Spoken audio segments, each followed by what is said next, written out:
Welcome to today's Explainer. We're diving right into Julius Caesar's The Gallic Wars, Book 1. Now, you might think you're in for some dry, dusty, ancient history, but honestly, this account reads more like an edge-of-your-seat action thriller. We're talking immense geopolitical tension, intense psychological warfare, and literally continent-shifting military campaigns. We'll be pulling directly from Caesar's own frontline dispatches to see exactly how the fate of an entire region was completely reshaped. Here is our roadmap for today. We're covering two massive crises that define the ancient world across 5 chapters: Divided Gaul, the Helvetian Migration, Caesar Strikes Back, the German Menace, and the Final Showdown. Let's get right into it. Part 1. Divided Gaul, setting the stage. Okay, so you absolutely cannot understand this conflict without first understanding the map. As Caesar famously kicks off his accounts, all Gaul is divided into 3 distinct parts: the Belgae, the Aquitani, and the Celts, who the Romans simply called Gauls. The big takeaway for us here is that Gaul was absolutely not one unified country, not even close.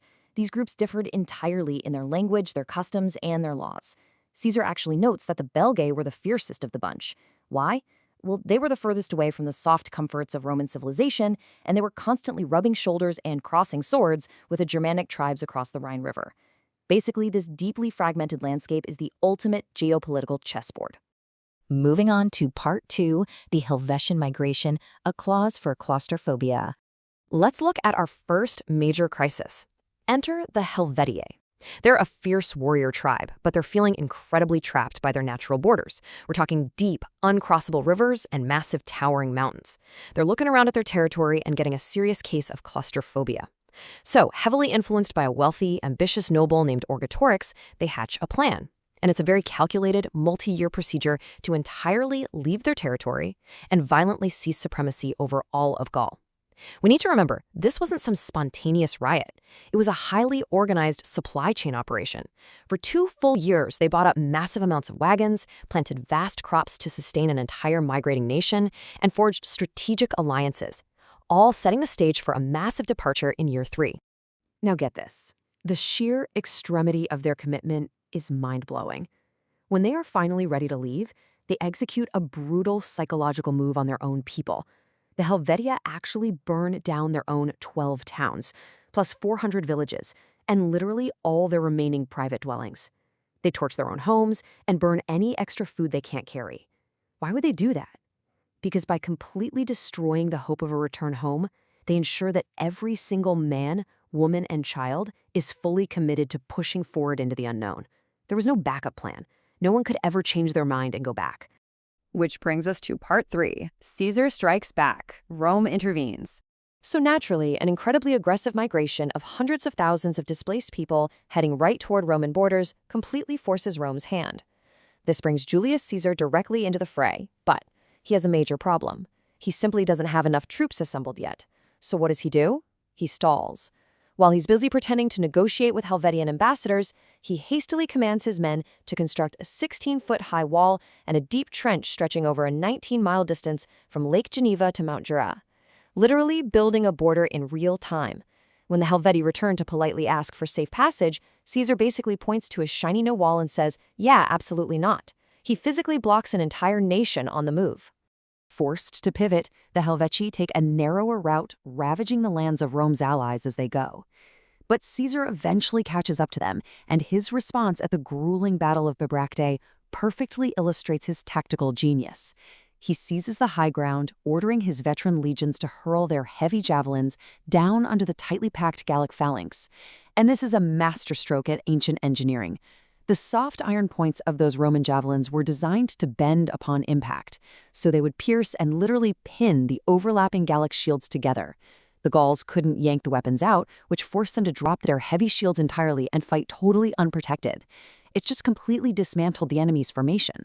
But we really have to pause and look at the human cost of this first crisis, because it is devastating. After the dust settled, Roman soldiers searched the abandoned Helvetian camp and discovered census lists written out in Greek characters. The data is staggering. The migration started with 368,000 ambitious people: warriors, old men, women, and children. Following Caesar's relentless, crushing campaign, he ordered the survivors to march back to their burned-out, ruined homeland to act as a buffer state against other hostile tribes. The final count of those who actually returned home? Just 110,000 defeated survivors. Part 4. The German Menace. A new threat emerges. You'd think everyone could take a breath, right? Wrong. No sooner is one massive threat neutralized than an even more terrifying, seemingly invincible enemy appears. Just after the Helvetii are defeated, leaders from all over Gaul secretly convene, and they literally throw themselves in tears at Caesar's feet. A Gallic leader named Divitiacus begs Caesar for help against what was basically the ancient definition of a nightmare, Ariovistus. Ariovistus is a cruel, savage German king. He originally crossed the River Rhine as a hired mercenary, but then he just decided to stay. He brought over 120,000 wild warriors with him, seized the absolute best land in Gaul, and started demanding the children of Gallic nobles as hostages. The Gauls are terrified that soon their entire territory is going to be swallowed whole by Germanic tribes. So what happens next is basically a masterclass in ancient trash talk between two massive egos. Caesar sends envoys issuing very strict diplomatic ultimatums. Stop bringing troops across the Rhine and give the hostages back immediately. Ariovistus's reply? It is just dripping with arrogance. He essentially tells Caesar that the right of war means conquerors can govern the conquered however they please. He tells Caesar to mind his own business and arrogantly dares the Romans to come test the invincible might of his German troops, boasting that his men haven't slept under a roof in 14 years. Caesar, of course, accepts the challenge and marches his army straight toward Ariovistus. But along the way, his troops start chatting with local traders. These traders start spinning tales about the massive, giant-like stature and the fierce, unyielding eyes of these German warriors. And the result? This highly disciplined elite Roman army suffers a literal panic attack. When you read the primary source, it's actually shocking. The records explicitly note that wills were sealed universally throughout the whole camp. Soldiers and even high-ranking commanding officers are hiding in their tents in tears, bemoaning their fate and signing their last wills and testaments. A total mutiny is brewing, fueled entirely by sheer terror. Which takes us to Part 5, the Final Showdown, Clash of Empires.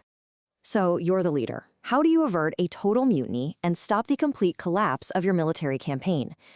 Caesar calls a meeting of his officers, and he exhibits pure, unadulterated psychological mastery. He doesn't coddle them, he doesn't beg, he severely reprimands them for questioning his orders and doubting their own valor. He reminds them, hey, Roman armies have beaten Germanic tribes before. And then he drops this absolute mic drop line. He says if everyone else is too afraid, he will march on the enemy alone with just his trusted 10th Legion serving as his personal bodyguard. By elevating the 10th Legion like that, he instantly shames the cowards and the other units. He completely flips their terror into fierce, raging competition. The army's fighting spirit is restored in an instant. As the two armies finally close the distance, Ariovistus actually requests a parley, a meeting. But he demands that both leaders only bring cavalry, no infantry allowed. Well, Caesar doesn't trust his allied Gallic cavalry to protect his life, so he very cleverly strips them of their horses and mounts the fiercely loyal 10th Legion infantry on horseback instead. One soldier even humorously joked that Caesar had promoted them all to knights. But the peace talks are a total disaster. Right while Caesar is laying out Rome's demands, Ariovistus's horsemen ride up and start hurling stones and weapons at Caesar's men. Caesar immediately calls off the talks, strictly refusing to return fire so no one could accuse him of starting a fight during a parley. The stage for a massive battle is officially set. And that final showdown is a brutal, exhausting, hand-to-hand clash of empires. The Germans attack so incredibly fast that the Romans don't even have time to throw their javelins. They just have to draw their swords immediately.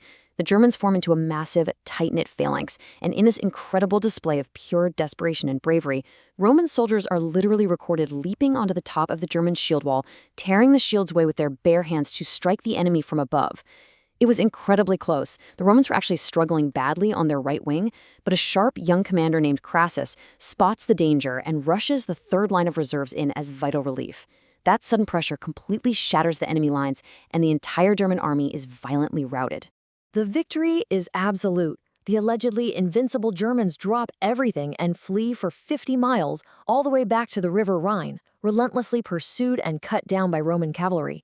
And what about the arrogant, boastful king Ariovistus? His terrifying reign over Gaul ends with him desperately finding a tiny, abandoned boat tied to the riverbank and barely escaping across the water with his life.